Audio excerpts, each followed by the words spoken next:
വന്യജീവി ആക്രമണം രൂക്ഷമായതിൽ പ്രതിഷേധിച്ച് വയനാട് ജില്ലയിൽ ഇന്ന് UDF ഹർത്താൽ നടക്കുകയാണ്. രാവിലെ 6 മണിക്ക് തുടങ്ങിയ ഹർത്താൽ അവശ്യ സർവീസുകളെയും പരീക്ഷാ, വിവാഹം, പള്ളിക്കുന്ന് തിരുനാൾ എന്നിവയെയും ബാധിക്കില്ലെന്ന് നേരത്തെ അറിയിച്ചിരുന്നു.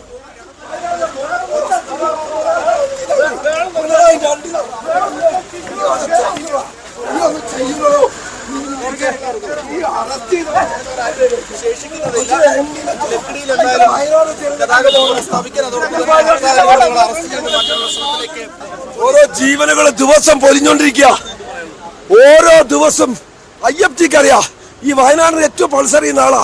ഒരു റിപ്പോർട്ടാ നിങ്ങള്. എന്താ ഞങ്ങൾ ആരോടാ പ്രതികരിക്കേണ്ടത്? ആരോടാ പ്രതിഷേധിക്കേണ്ടത്?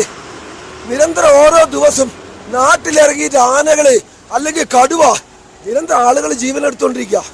ഈ വയനാട് ചേർന്ന് എന്താ രണ്ടാമക്കുണ്ടായ മക്കളോ?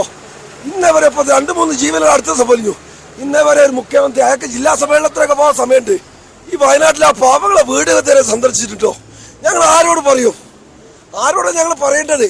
ഇങ്ങനെയല്ലേ ഞങ്ങൾക്ക് പ്രതിഷേധിക്കാൻ പറ്റുള്ളൂ. എന്നിട്ട് അത് പോലീസിനെ വെച്ച് ഞങ്ങളെ സമരം പൊളിച്ചുകൊണ്ടിരിക്കുക. ആരോടാ ഞങ്ങൾ പറയാ?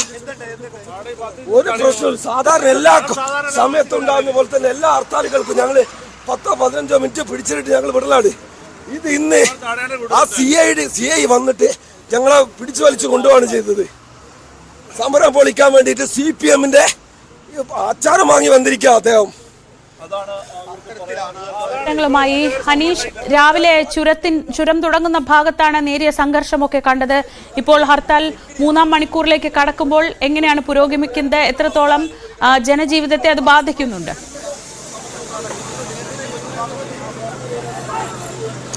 ശ്രീജ, വയനാട് ജില്ലയിൽ ജനജീവിതത്തെ ഏതാണ്ട് കാര്യമായി തന്നെ ഹർത്താൽ ബാധിക്കുന്നു എന്നാണ് നമുക്ക് ആദ്യ മണിക്കൂറുകൾ കഴിയുമ്പോൾ പറയാൻ കഴിയുന്നത്. നേരത്തെ ചുരത്തിൻ്റെ പ്രവേശന കവാടത്തിൽ ലക്കിടിയിൽ UDF പ്രവർത്തകർ, കോൺഗ്രസ് പ്രവർത്തകർ ഈ വാഹനങ്ങൾ തടയുകയും മറ്റുമുണ്ടായി. പക്ഷേ പോലീസ് ഇടപെട്ട് ബലം പ്രയോഗിച്ച് അവരെ നീക്കം ചെയ്യുകയും അറസ്റ്റ് ചെയ്ത് നീക്കുകയുമായിരുന്നു. ഇപ്പോൾ പിന്നീട് ഇതിൻ്റെ തുടർച്ചയായി ഈ പലയിടങ്ങളിലും കൽപ്പറ്റ അടക്കമുള്ള ഇടങ്ങളിൽ ഹർത്താൽ അനുകൂലികൾ ഈ ആളുകളെ തടയുന്നതും മറ്റും നമുക്ക് ദൃശ്യങ്ങളിൽ കാണാം. KSRTC വാഹനങ്ങളും മറ്റും തടഞ്ഞിട്ടിരിക്കുന്ന കാഴ്ചയാണ് കാണാൻ കഴിയുന്നത്.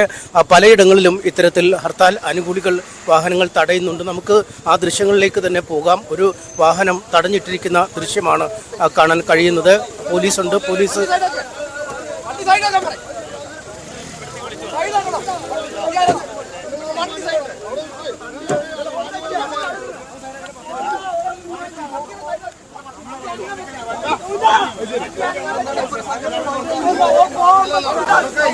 പൊതുജനങ്ങൾക്ക് വേണ്ടിയിട്ട് തന്നെ ഈ കൈകാര്യം ചെയ്യുന്നതാണ്. കാരണം വേണ്ടേ ഒരു ഗുണ്ടായിസ രീതിയിലാണ് സംസാരിക്കുന്നത്. ഇത് പൊളിക്കാനുള്ള മനഃപൂർവ്വമായ ശ്രമമല്ലേ ഇതൊക്കെ?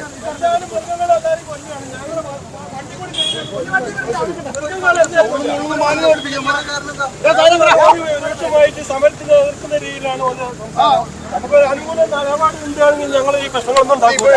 അയാൾ തണ്ട് കാണിക്കുക സമരക്കാരോട്. ഇതിന്റെ ഒരു ബുദ്ധിമുട്ട് മനസ്സിലാവുള്ളൂ. അതാണ്.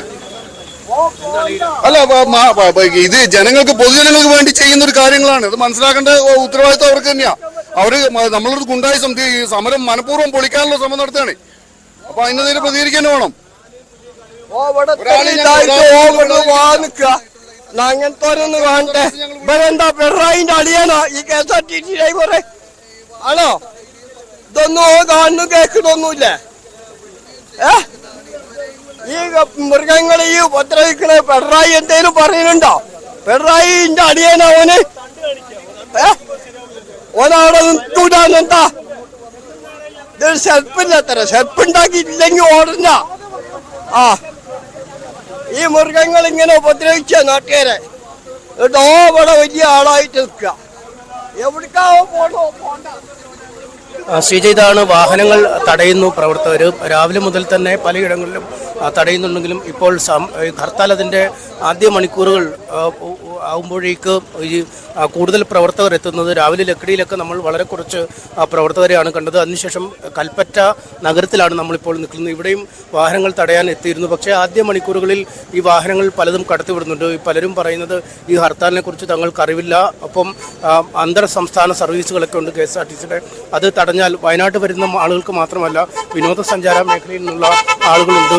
ഒപ്പം സംസ്ഥാനത്തിൻ്റെ വിവിധ ഇടങ്ങളിലേക്ക് വയനാട് സ്പർശിച്ച് കടന്നു പോകുന്ന ഒരുപാട് KSRTC ബസ്സുകളുമുണ്ട്. അവർക്കൊക്കെ വലിയ ബുദ്ധിമുട്ടാകും എന്നുള്ളത് കൊണ്ട് തന്നെ ആദ്യ മണിക്കൂറുകളിൽ വിട്ടിരുന്നു. എന്നാൽ ഇപ്പോൾ ഒരു കടുത്ത നിലപാടിലേക്ക് ഒരു വാഹനം തടഞ്ഞിട്ടിരിക്കുന്ന കാഴ്ച തന്നെയാണ് നമുക്ക് കാണാൻ കഴിയുന്നത്. പോലീസ് ഇടപെട്ട ഒത്തുതീർപ്പ് ശ്രമങ്ങളൊക്കെ നടത്തുന്നുണ്ട്.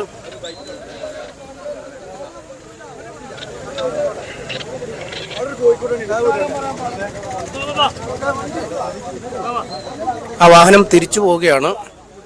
പ്രവർത്തകർ മധ്യത്തിൽ നിലയുറപ്പിച്ചിരിക്കുന്നു. ഇരുചക്ര വാഹനങ്ങൾ ഒഴികെയുള്ള എല്ലാ വാഹനങ്ങളെയും തടയുന്ന അവസ്ഥയിലേക്ക് പോകുന്നു. നമുക്ക് കാണാം കൽപ്പറ്റ നഗരം ഏതാണ്ട് വിജനമായി നിൽക്കുന്നു. കടകമ്പോളങ്ങൾ പൂർണ്ണമായി അടഞ്ഞു കിടക്കുന്നു. ഇരുചക്ര വാഹനങ്ങൾ ഒഴികെ മറ്റൊരു വാഹനങ്ങളും സർവീസ് നടത്തുന്നില്ല. KSRTC ബസ്സുകൾ ഒറ്റപ്പെട്ട രീതിയിൽ സർവീസ് നടത്തുന്നുണ്ടെങ്കിലും ഇപ്പോൾ പ്രതിഷേധക്കാർ കൂടുതൽ സജീവമായി നിരത്തുകളിൽ ഇറങ്ങിയതോടെ KSRTC ബസ്സുകളും കാര്യമായി ഓടുന്നില്ല. സ്വകാര്യ ബസ്സുകൾ നേരത്തെ തന്നെ ഓടില്ല എന്ന് അറിയിച്ചിരിക്കുന്നു. കാരണം ബസ്സുകളുടെ ഒരു സുരക്ഷയൊക്കെ പ്രശ്നമായ സാഹചര്യത്തിൽ ഇപ്പോൾ ഓടിയ ഒരു KSRTC ബസ്സിന് മുന്നിൽ പ്രവർത്തകർ കുത്തിയിരിക്കുന്ന ദൃശ്യങ്ങളിലേക്ക് തന്നെ നമുക്ക് പോകാം.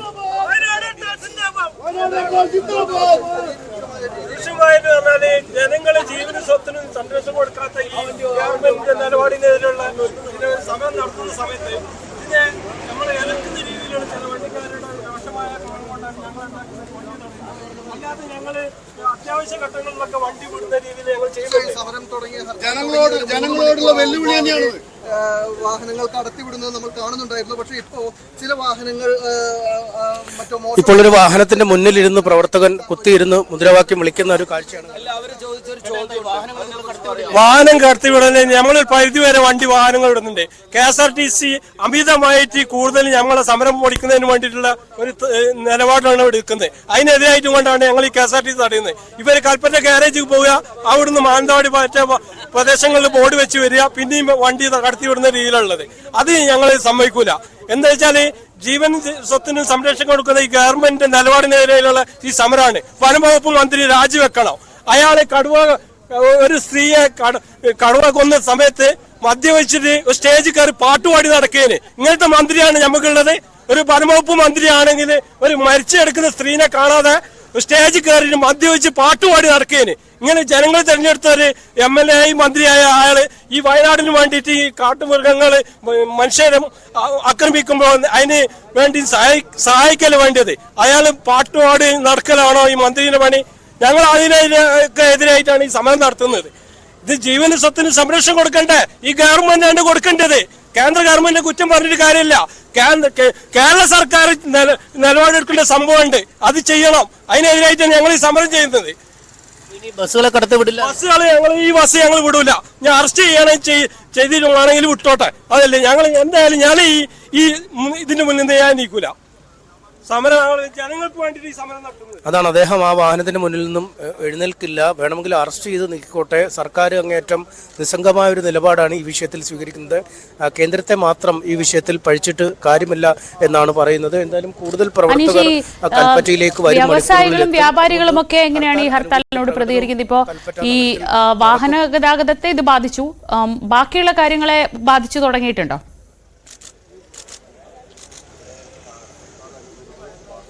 ശ്രീജ, തീർച്ചയായും ഈ പ്രധാന കേന്ദ്രങ്ങളിലെല്ലാം കടകമ്പോളങ്ങൾ അടഞ്ഞു കിടക്കുകയാണ്. നേരത്തെ വ്യാപാരി വ്യവസായ ഏകോപന സമിതിയും മറ്റുമൊക്കെ ഈ ഹർത്താലിനോട് സഹകരിക്കില്ല എന്നൊക്കെ അറിയിച്ചിരുന്നു. പക്ഷേ നമുക്കറിയാം ഈ സ്ഥാപനങ്ങളുടെ സുരക്ഷയും മറ്റു പ്രശ്നങ്ങളൊക്കെ ഉണ്ട്. അതുകൊണ്ട് തന്നെ ഭൂരിഭാഗം കടകളും തുറന്നിട്ടില്ല, ഹോട്ടലുകൾ പോലും തുറന്നിട്ടില്ല. വളരെ നേരിയ ഇടങ്ങളിൽ മാത്രം ഈ മെഡിക്കൽ ഷോപ്പ് പോലുള്ള സ്ഥാപനങ്ങൾ മാത്രമാണ് തുറന്നിരിക്കുന്നത്. മറ്റ് ഏതാണ്ട് ജില്ലയുടെ പ്രവർത്തനത്തെ അല്ലെങ്കിൽ സാധാരണ ജനജീവിതത്തെ പൂർണ്ണമായും വിവരങ്ങൾ നൽകിയത് വയനാട്ടിൽ നിന്ന്. വയനാട്ടിൽ UDF ആഹ്വാനം ചെയ്ത ഹർത്താൽ 3-ാം മണിക്കൂറിലേക്ക് കടക്കുമ്പോൾ ജനജീവിതത്തെ ബാധിക്കുന്നുണ്ട്. വാഹന ഗതാഗതത്തെ പ്രവർത്തകർ തടസ്സപ്പെടുത്തുന്നുണ്ട്. സാധാരണക്കാരുടെ ജീവനും സ്വത്തിനും സംരക്ഷണം നൽകേണ്ട സർക്കാർ അത് ചെയ്യുന്നില്ല എന്നതാണ് സമരക്കാരുടെ ആരോപണം. വന്യജീവി